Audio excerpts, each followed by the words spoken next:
무덤을 굳게 지키니라. 아멘.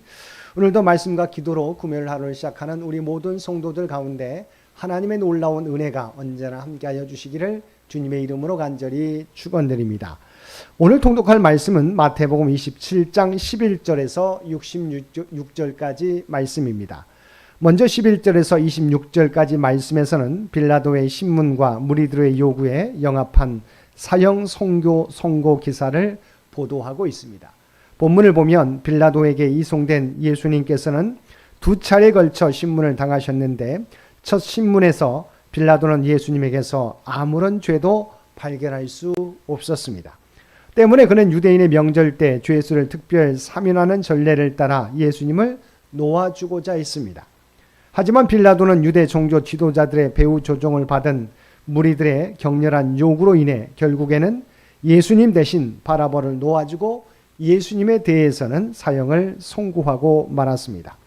즉 빌라도는 누구보다도 유대 종교 지도자들이 지닌 음모를 정확히 파악하고 있었지만 예수님으로 인해 그들과 극단적인 갈등을 이야기하고 싶지 않았으며 특히 유대 종교 지도자들에 의해서 선동된 군중들이 일으킬지도 모른 폭동을 우려하여 예수님은 십자가에 못 박도록 내어주고 만 것입니다. 여기서 주목할 사실은 빌라도와 이스라엘 백성들의 태도입니다. 먼저 빌라도는 예수님을 처형시키도록 내어주면서도 유대 관습을 흉내내어서 손을 씻음으로써 자신은 예수님의 처형과는 무관한 것처럼 가장했습니다. 하지만 그가 아무리 자신의 무죄를 강조한다 해도 당시 사형 집행권을 가지고 있던 그가 예수님의 무죄하심을 알고도 예수님이 십자가에 처형하도록 내어주었다는 것은 공의를 집행해야 될 자로서 직권을 배임한 처사요 엄청난 죄악을 범한 것이 분명합니다. 즉 그는 모든 불의한 자의 대표로 예수님의 처형에 관여했던 것입니다. 결국 그는 자신의 무죄 주장에도 불구하고 예수님을 죽임 책임자로 규정되어 2000여 년 동안 그리스도인의 저주의 대상이 되고 있으며 앞으로도 그리스도께서 재림하실 때까지 그 저주는 끊이지 않을 것입니다. 다음은 유대인들의 태도입니다. 그들은 예수님을 죽인 책임을 자신과 자손들이 떠맡겠다고 자처하고 나섰습니다. 이는 실로 하나님을 두려워하지 않는 패역한 자들의 모습을 그대로 보여주는 바 그들은 결국 하나님의 심판을 받아서 AD 70년 예루살렘 멸망 당시에 110만 명이라는 엄청난 수가 학살당했을 뿐만 아니라 제2차 세계대전 당시에는 무려 600만이라는 세계사의 전무후무한 수가 학살당하기도 했습니다. 27절에서 31절은 로마 군병들의 예수님 희롱 사건 기사를 기록하고 있습니다. 본문을 보면 로마 군병들은 예수님께 왕의 상징인 홍포를 입히고 가시 면류관을 씌웠으며 홀 대신 갈대를 손에 쥐어주고 경비하는 흉내를 내었습니다. 그런가 하면 그들은 예수님께 침을 뱉고 갈대를 빼앗아 돌아가며 예수님의 머리를 치기도 했습니다. 그럼에도 불구하고 예수님께서는 일체의 조롱과 멸시를 묵묵히 참고 견디셨습니다. 실로 만왕의 왕이시며 천지 만물의 주재자이신 성자 예수님께서는 인류 대속 사역을 위해 세상의 일개 군병들의 극악한 조롱과 모욕까지도 참으신 것입니다. 이란 주님의 모습은 이사야 53장 3절에 예언된 메시아의 모습을 그대로 보여준다고 할 것입니다. 한편 우리가 여기서 간과해서는 안 될 사실은 예수님께서는 비록 그것이 조롱이라 할지라도 로마 군병들로부터 유대인의 왕으로 경배를 받으셨다는 사실입니다.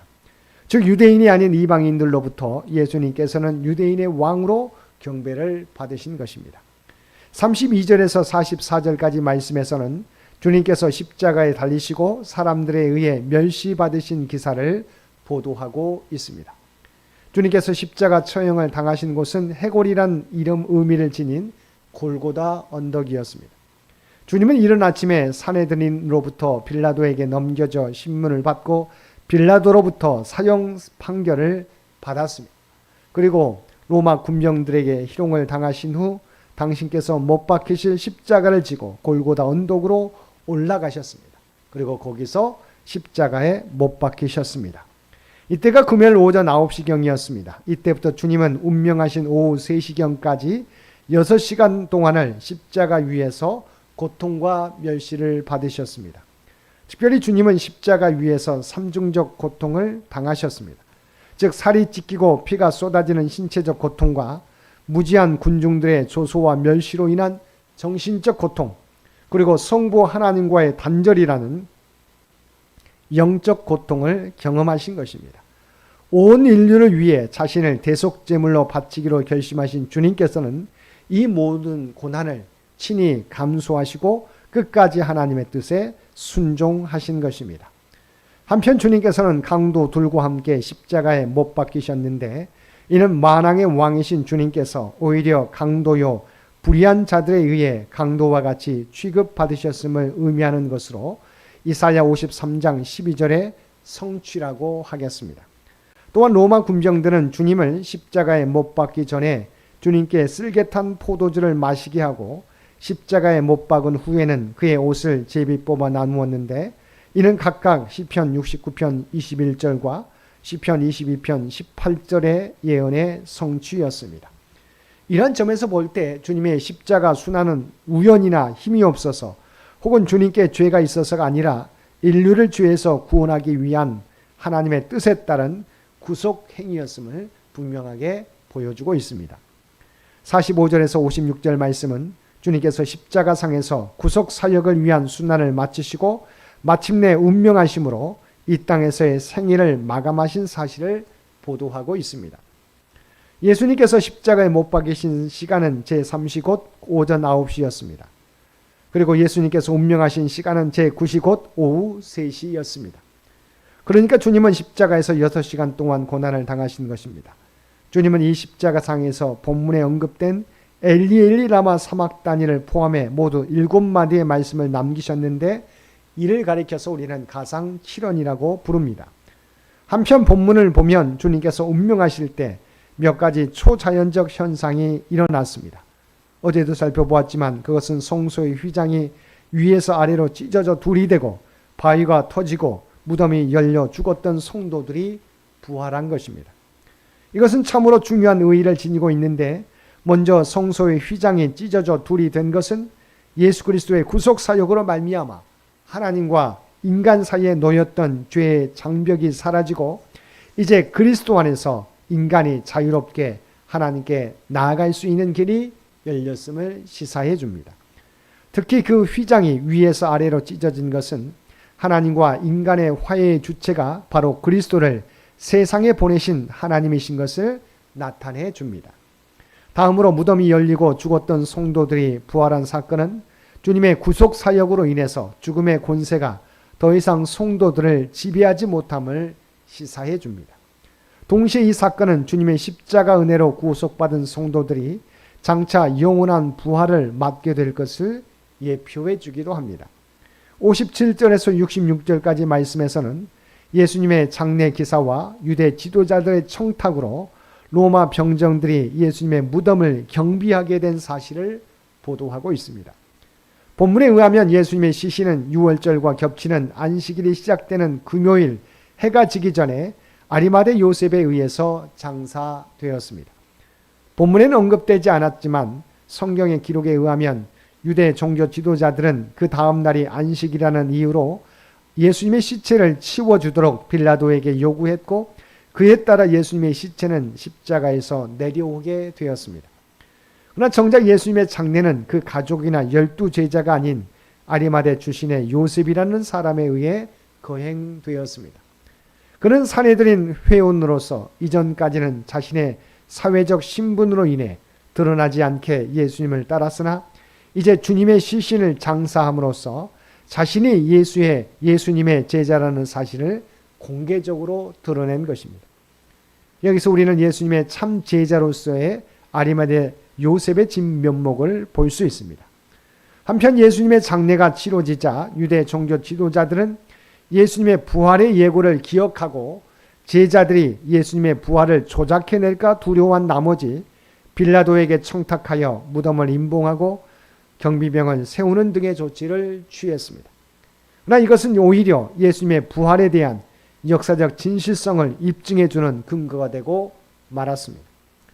여기서 우리는 하나님의 일을 막으려는 악인들의 시도가 얼마나 어리석은 일인지 분명하게 확인하게 됨과 아울러서 하나님의 일을 방해하려는 시도는 분명 사악한 것으로 정죄될 수밖에 없지만 하나님의 일은 그것으로 인하여 오히려 더욱 확고히 서간다는 사실을 확인하게 됩니다. 사랑하는 성도 여러분, 어떤 시인은 겨울이 오면 봄은 멀지 않다고 노래하였습니다. 주님의 시체가 무덤에 있는 동안 악인들은 득이양양하여 서로 모여 악을 논의했습니다. 그러나 부활의 새벽은 밝아오고 있었습니다. 해돋기 전이 가장 어두운 법인 것처럼 우리가 지금 암흑천지 사단의 죄와 사망의 권세 속에 있을지라도 하나님의 승리의 날은 저와 여러분에게 어김없이 오고 있다는 사실입니다. 어둠이 결코 빛을 이기지 못하듯 우리를 향한 주 하나님의 사랑과 언약을 막을 수 있는 것은 아무것도 없다는 사실을 확신하면서 오늘도 어떠한 고난과 역경 가운데서도 승리의 소망을 가지고 살아가는 우리 모든 성도들 되시기를 주님의 이름으로 간절히 축원드립니다. 함께 기도드리겠습니다. 사랑과 은혜가 충만하신 아버지 하나님, 어둠은 빛을 이길 수 없음을 믿습니다. 죽음이 3일 동안은 예수님을 붙잡았지만 주님께서는 약속하신 대로 사흘 만에 죽음에서 부활하셔서 믿는 자의 소망이 되신 줄 믿습니다. 우리가 어떠한 고난과 역경을 만날지라도 주님의 약속을 붙잡고 견디며 이기며 나아가는 주의 백성들 모두 되게 하여 주옵소서. 오늘도 이 나라와 이 민족을 기억하여 주시고 하나님께서 친히 통치하시고 인도해 주시기를 원합니다. 백주년을 준비하며 나아가는 창년재단을 기억하여 주시고 하나님의 계획과 뜻을 하나하나 이루어가며 다음 세대 100년을 다음 100년 선교를 준비하는데 부족함이 없는 창년재단이 되게 하여 주옵소서. 그리 유신의 연약함 가운데 고통당하는 연로하신 권사님, 집사님 모든 성도들을 기억하여 주시기 원합니다. 오직 주님만 의지하며 나아가게 될 때 그들을 붙잡아 주시옵소서. 간근함으로 지키시고 보호하여 주옵소서. 생명의 기운으로 아버지 하나님 이 모든 역경들을 연약함을 이겨나갈 수 있는 아버지 하나님 모든 주의 백성들 되게 하여 주옵소서. 오늘 또 우리에게 복된 하루를 허락해 주신 것 진심으로 감사드립니다. 날마다 주님과 동행하며 살아가는 우리 모두가 또한 우리가 구원받은 백성이라고 하는 정체성을 가지고 살아가게 하여 주옵소서. 오늘도 우리가 발을 딛고 살아가는 삶의 현장 가운데 그리스도의 아름다운 향기와 선한 영향력을 드러내며 살아가게 하여 주옵소서. 살아가는 우리 자녀손들 그들의 앞길을 우리 주님께서 아시옵나니 이끌어 주시옵시고 믿음 가운데 한 걸음 한 걸음 전진해가는 주의 자녀들 모두 되도록 인도하여 주옵소서. 이 모든 간구 우리를 구원하여 주신 예수님의 이름으로 간절히 기도드리옵나이다. 아멘.